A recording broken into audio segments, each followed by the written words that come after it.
Hello friends, and welcome to the Hanged Man in the Moon. If this is your first time here, welcome. Thank you for coming. I'm pleased to meet you. If you've been here before, thank you for returning. I'm truly honored.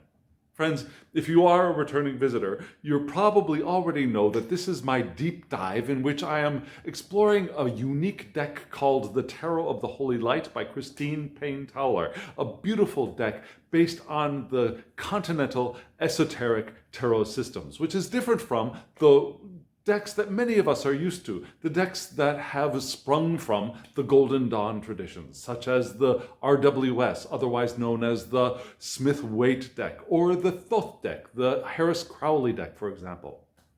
This is a deck perhaps a little bit more akin to the Tarot de Marseille, or the Atea deck, or other decks based in continental Europe pre-1900. So, friends, what do I do? If you are new to this channel, if you're new to this series, let me give you a brief overview. What I do is every day in the morning, I pick one card. It's the card for the day from the Tarot of the Holy Light. And I sit with it and I look at it. And I acknowledge the thoughts and the ideas and the memories of that card as it exists in the Rider-Waite-Smith or the Thoth Harris-Crowley deck, and I try and disentangle those, because all of my history with tarot is based on those Golden Dawn systems, except for my more recent foray into Tarot de Marseille. And so I try to disentangle those meanings from the image that I see on the card and try to isolate what I'm actually seeing there. And to help me unpack that card a little bit more easily, then I pull 3 cards from a deck that I'm very comfortable with called the Light Seers Tarot. It's a deck that is, it's not exactly a copy of, but a redrawing of Pamela Coleman Smith's art for the RWS deck. So I do a 3-card spread. The first card is the significance of the daily draw card from the Tarot of the Holy Light.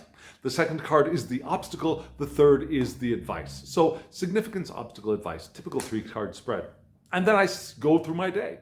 And at the end of the day, I pull out my trusted guidebook for the Tarot of the Holy Light, and I look at the meaning as intended by the creator of the deck, Christine Payne-Towler, and then I reflect on what happened during the day and how that meaning revealed itself or did not reveal itself, or how it manifested for me in the day.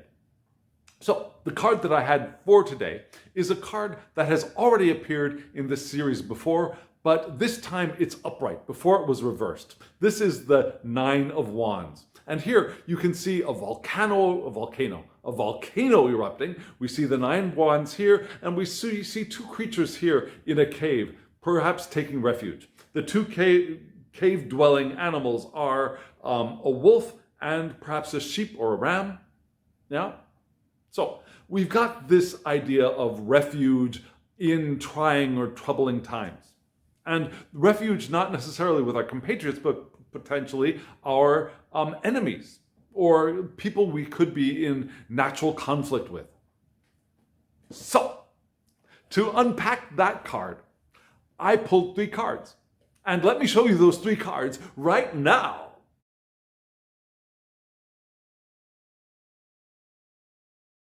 So friends, you saw the cards. Wasn't that amazing? The first card was the 9 of Wands. So the significance of the 9 of Wands for me is the 9 of Wands. The obstacle, interestingly, was the High Priestess, one of my favorite cards in the deck. And the third card, the advice, was the Queen of Pentacles, also one of my favorites. So what does that mean for me? So the 9 of Wands, the significance of the 9 of Wands is the 9 of Wands. And there is a certain amount of overlap between the Rider-Waite-Smith imagery, meanings, significance, and the card from the Tarot of the Holy Light, which I've already talked about in a previous episode, in a previous video. But here we see in the Light Seers Tarot, we see this beautiful figure standing behind a fence holding one brightly shining wand. Usually in Pamela Coleman Smith's art, what do we see? We see someone who's perhaps a fighter. Their heads are bandaged, there's blood there, but they're still standing. Yeah, it's the defense card. It's the, you've been knocked around, you've been beat up pretty good, but you're still standing, right? We get a little less of that having been beat up here, a little less, although, I don't know. It depends. Look at her clothes.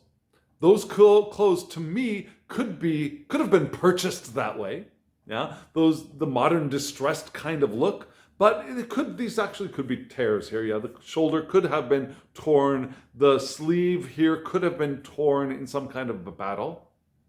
Could also have been purchased that way, but we can imagine that this figure, this person, has been through some trials and is still standing, and her one large wand here is still burning bright in the darkness or in the gathering gloom.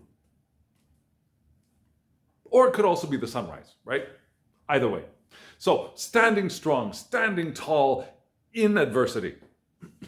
The obstacle, this one was a little difficult for me to unpack. Yeah, the obstacle. So I'm perhaps, the high priestess to me is being aware of sacred knowledge, of sacred wisdom, the wisdom of the unconscious, intuition, all of those, that the divinatory card also for me in the RWS system. The moon can be divinatory, but this is also a divinatory card.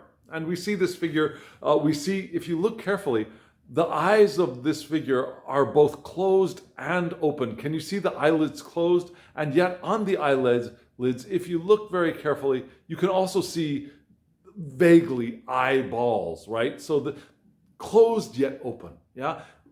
That inner sight, the third eye kind of idea. We see the light, the red light emanating from the crown chakra, even though it's red, but the red background, but the light emanating, those bursts of light are crown chakra white light to me. Yeah? We also have the moon on the forehead, that moon card, moon divinatory meaning. We've got runes in the background. It's a beautiful, beautiful card, a beautiful expression of the high priestess. So why is this the problem? Well, it could be the problem in that I am not connecting with my inner high priestess, or it could be that my trying so hard to be the diviner, to be that kind of figure is a problem. And so, what do we have? We have the Queen of Pentacles here as the solution, the resolve, right? Nurturing others, nurturing those who could need our nurturing, and also appreciating the material resources around us. So, lived my life, lived my day. What happened? So, here we go. Nine of Wands. Let me read you a little bit of the Nine of Wands. Thor's hammer is pounding in the Nine of Wands. A volcano has awakened, and it demonstrates a landscape. And it dominates a landscape. Two creatures that are normally predator and prey, the wolf and the goat, sorry, it's a goat, not a sheep, take refuge together in a cave that offers protection for both. There are times when the necessity of the moment overwhelms our traditional postures, forcing us to make peace with strange companions. That makes sense, right? The drama we witness in this card has its origins in Jupiter's attraction to larger than life situations. This is not an ordinary day in the forest. Instead, the whole landscape is shuddering and molting in an extreme way around the two shocked animals. Surely, nothing will be the same after this moment. The explosion of the background this explosion in the background carves a line in time which will forever separate before from after in the memory of everyone who lives through this experience. Yeah, the need for a time out. Battlefield enemies could find themselves sharing food. Now, there are two different ideas here. Yeah, the battlefield enemies here finding shelter together, but there's also that idea of the tumultuous environment that these people these creatures are surviving. So let me tell you about my day. What happened today? So I had this kind of a day. Yeah, woke up in the morning, and the nurse who was going to be helping me and my mother get on the plane and get to the airport and eventually home, called and said she would be there at 8 o'clock. Actually, she had told us she'd be there at 8 o'clock today in the morning. And then 8 o'clock rolled around and no nurse. 8:15 rolled around, no nurse. Then there was a text message saying that the nurse couldn't find her way, that there was another call from her saying, "I'm here, where are you? Please open the door." I'm in a hotel. What do you mean open the door? You go to the door and you go in the door and you find the room on the 4th floor. So there's a whole bunch of confusion, and apparently the taxi had dropped her off in the wrong place. There's a lot of misinformation with this nurse. But she eventually arrived. She saw my mom. We made a plan for what we're going to do tomorrow. Okay, so there was this little bit of confusion, of this tumultuousness. I was a little bit upset, a little bit tense by this whole thing. And then I had breakfast, and then another nurse came.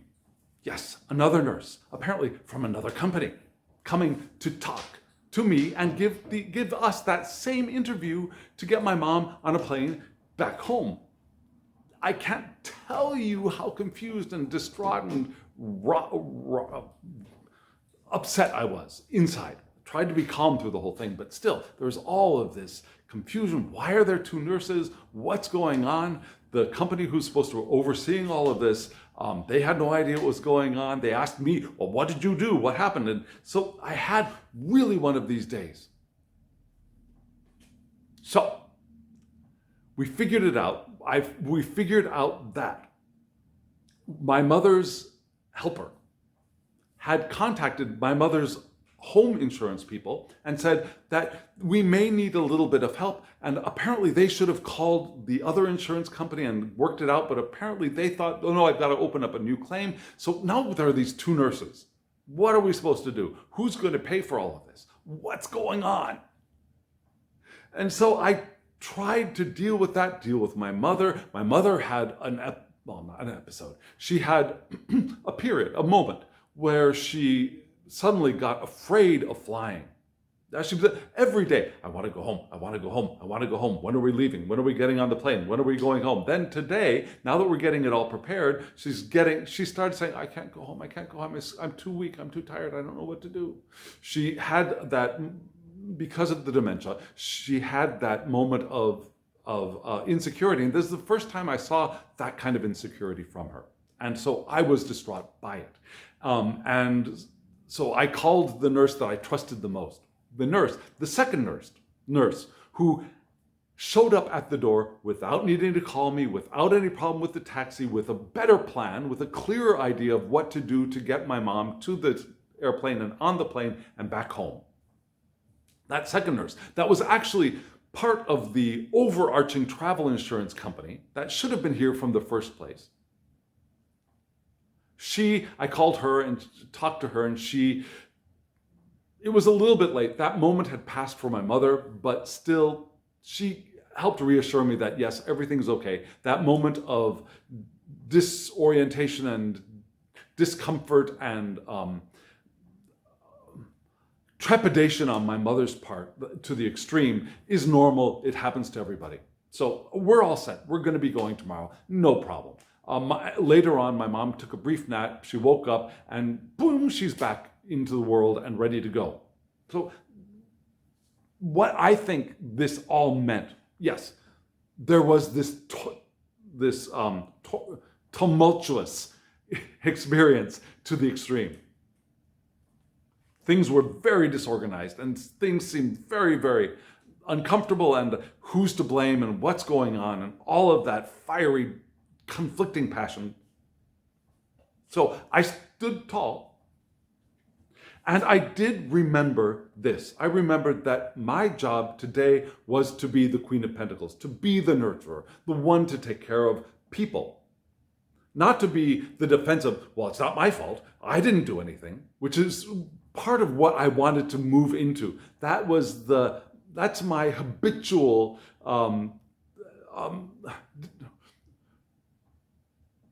backup plan is to, well, I didn't do anything wrong. Why are you accusing me? Are you accusing me?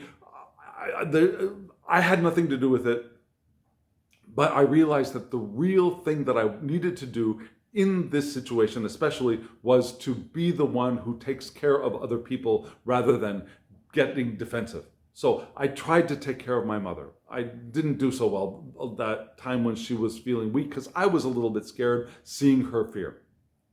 Not entirely. She calmed down, she took a nap, everything was okay. But I was unsettled. The other stuff, I moved into this. I moved into taking care of things and knowing that everything will be okay. Knowing that I have the material resources. When the credit card didn't go through the first time, the second time, the third time, when I was trying to check out of the hotel the day before, there was credit card issues, and instead of going into panic attack, I wrote it, knowing that all is well, we have the resources. Worst comes to shove, I have another credit card that I could use that is my own, and even though it's not the one I should be using for the company, because I want to put all of the charges on one credit card that is my mother's so that she can make the claim with her financial advisor and get all the money into her card back, if that makes sense. I have another card I could probably use. So I remembered that I have the resources and I was appreciative of the resources that I have. I was appreciative of my ability to be able to support and nurture my mother and to connect with other people and to get it all sorted out. So in this tumult, when this appeared reversed before, in this tumult, in the upright card, staying planted and grounded where I was and not going out and trying to fight it was key. Now, let me tell you one more thing, a little bit funny. I hope you think it's funny. I think it's funny. You notice in this card there's a volcano? The last two nights, and actually since before that, but especially the last 2 nights, there have been a lot of earthquakes here. A lot of earthquakes, especially for me. Yeah, the ones that we could really feel where the building was shaking, there were like 4 last night. There were 2 the night before. And so last night I went down and talked to somebody, and I also looked online to see if there were any emergency alerts, and they were saying, well, maybe one of the volcanoes in Iceland is about to become active again. A dormant volcano is planning to go live. And so getting this card today made me think, yikes, a little bit. But then they said, don't worry, the volcano that may be going live isn't anywhere near here. It's far away. It's by the airport that we're supposed to be flying out of tomorrow. So hopefully the airport will still be there tomorrow morning so we can make the flight back. I think we'll be fine. We'll be fine. So friends, what do you think? Let me know in the comments below. If you're still here, hit the thumbs up button so that YouTube knows that you liked this video and other people might like it as well. Also, hit the subscribe button and the alarm bell if you haven't already so that you get notifications of when I upload videos. I'm still doing 1 a day. I'm not sure I'll be able to do 1 tomorrow since I'll be on the plane and who knows what's going to be going on, but I'll be doing my best. And comment below. I would really love to hear what you say and what you think, and if you have another way of reading this, and why you think my tendency to want to go here might have been an obstacle for me. Let me know. And friends, if you want a private reading from me, there is an email address below. Send me an email and we can work a private reading out for you. You're over here, not over there. So friends, now, as always, I wish you love, joy, well-being, and pure awareness. Thank you.